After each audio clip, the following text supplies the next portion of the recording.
महाराज स्वयंदेव आप लोग कहेंगे अमर रहे। महाराज स्वयंदेव अमर रहे। महाराज स्वयंदेव अमर रहे। महाराज स्वयंदेव अमर रहे। बहुत बहुत धन्यवाद। आज बसंत पंचमी है और पहली बार ये पता लगा और पहली बार ऐसा कार्यक्रम हम बना रहे हैं कि बसंत पंचमी के दिन या आज के दिन महाराजा स्वयंदेव जी की जयंती है।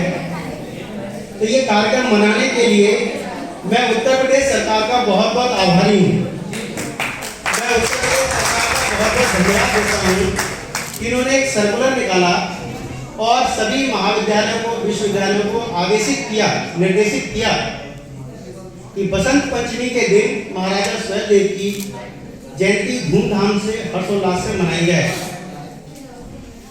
न केवल महाराजा स्वयंदेव की जयंती हर्षोल्लास से मनाई जाए बल्कि शहर में, जनपद में जितने भी शहीद स्मारक हैं, महापुरुषों की जयंतियां हैं, उनकी सभी की जयंतियों पर, स्मारकों पर पुष्प अर्पित किए जाएं, उनको भव्यता से शोभामायन किया जाए और प्रसाद आदि भी का भी वितरण किया जाए। तो इसलिए मैं उत्तर प्रदेश सरकार का आभारी हूँ।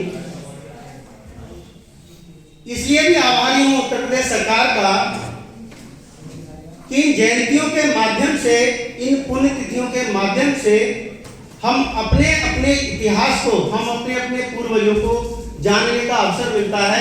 जैसा कि अभी राजन लाल जी ने कहा कि हम नहीं जानते थे। जानोगे कैसे? जानोगे कैसे जब हम उस इतिहास से उनको परिचित नहीं कराएंगे। और माफ कीजिएगा कि हिंदुस्तान आज लकीर का फकीर हो गया है। हिंदुस्तान आज लकीर का फकीर हो गया। हमको कोई आदेश मिलता है तो हम काम करने के लिए सहज रूप से तैयार हैं, पर अपने इच्छा शक्ति के माध्यम से उनको कोई काम करना नहीं चाहते। तो मैं उत्तर प्रदेश सरकार का आभार व्यक्त करते हुए इस महाराजा स्वयंदेव की जयंती के इस अवसर पर मंच पर विराजमान महाविद्यालय के प्राचार्य डॉक्टर बीवी बटरिया जी, बहुत ही विद्वान साथी, बहुत ही ज्ञानवान, ऊर्जा से हम सबको प्रेरित करने वाले डॉक्टर अशोक रुस्तगी जी, कार्यक्रम का बहुत अच्छे से संचालन कर रही हैं। पीले वस्त्र धारण करके आ जाइए डॉक्टर सविता चौहान जी, डॉक्टर रश्मि जी, डॉक्टर नवनीत जी, अनुराग जी, ज्ञानेश जी, डॉक्टर मौर्य जी, विशेष जी, राजन जी, गौरव जी और गुप्ता जी और मेरे सभी छात्र और छात्राओं। एक बहुत पुरानी कहावत है कि जिसके 100 बीघा ईख, जिसके 100 बीघा ईख उसके लड़के मांगे भीख। 15 अगस्त सन 1947 को यह देश आजाद हुआ और इस देश में वीरों की हम गाथाएं गाते हैं, वीरों की हम कहानियां सुनते हैं। माताओं ने वीरों को जन्म दिया, लालों की यहां कमी नहीं। उसके पश्चात 1947 से पहले अगर हम देखें तो 200 वर्ष तक हिंदुस्तान अंग्रेजों का गुलाम था। उससे और आगे अगर हम जाते हैं तो देखते हैं कि 700 वर्ष तक ये हिंदुस्तान मुगलों का गुलाम रहा। उसके और आगे अगर हम जाते हैं तो ये हिंदुस्तान हम देखते हैं कि डचों का, शकों का, हूणों का, ना जाने कितने लोगों का गुलाम रहा। तो जिसके घर में 100 बीघा ही उसके लड़के मांगे भी। तो चिंतन करने की यह आवश्यकता है कि जब इस हिंदुस्तान को, इस हिंदुस्तान की पावन धरती को प्रकृति ने वो सब कुछ दिया है, प्रकृति ने जब वो सब कुछ दिया है तो हम गुलामी का जीवन क्यों जी रहे हैं? गुलामी का जीवन हमको जीना नहीं चाहिए।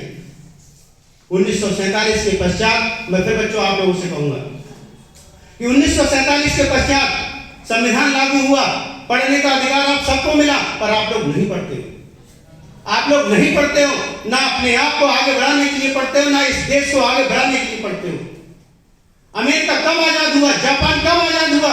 वो डेवलप्ड कंट्री होगा, हम आज भी डेवलपिंग कंट्री हैं।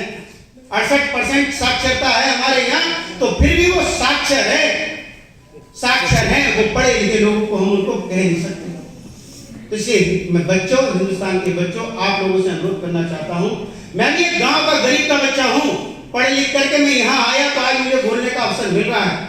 आप सबसे भी अनुरोध करना चाहता हूँ कि माता सरस्वती का आज हम पावन पर्व मना रहे हैं, तो हम देश की पहली शिक्षिका माता सावित्री बाई फुले को लागे, जिन्होंने स्कूल प्रारंभ किया।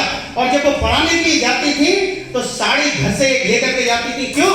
क्योंकि समाज के लोग उन पर कीचड़ फेंका करते थे, मैला फेंका करते थे कि तुम पढ़ा कैसे रही लोगों के लिए जब वो मैला से, जब वो कीचड़ से उनकी साड़ी गंदी हो जाती थी तो साड़ी को स्कूल में जाकर के उतारती थी और जो घर से बगल में दबा करके साड़ी लेकर के जाती थी उस साड़ी को इस स्कूल में पहनती थी और लौट करके जब आती थी तो वही क्रम चलता रहता था। लेकिन पढ़ाना उन्होंने बंद नहीं किया, पढ़ाना उन्होंने बंद नहीं किया। महात्मा ज्योतिबा फुले ने कहा, विद्या बिन गई मति, मति बिन गई गति, गति बिन गया वित्त और वित्त बिना चरमराए शूद्र।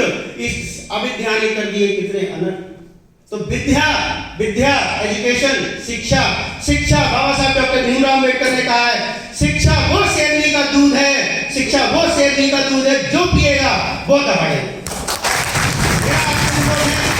माता सरस्वती के पावन पर्व पे मेरा आपसे अनुरोध है कि शिक्षित होइए, संगठित होइए और संघर्ष करिए। भारत में फैली हुई तमाम बुराइयों के विरुद्ध, तमाम बुराइयों के विरुद्ध आपको संघर्ष करना है। आपको दहेज प्रथा के विरुद्ध संघर्ष करना है, पानी को बचाने के लिए आपको संघर्ष करना है, भोग विलासिताओं के जीवन को त्यागने के लिए आपको संघर्ष करना है। मैडम खड़ी हो चुकी है, मुझे सारा मिल चुका है। आप सभी का बहुत बहुत धन्यवाद।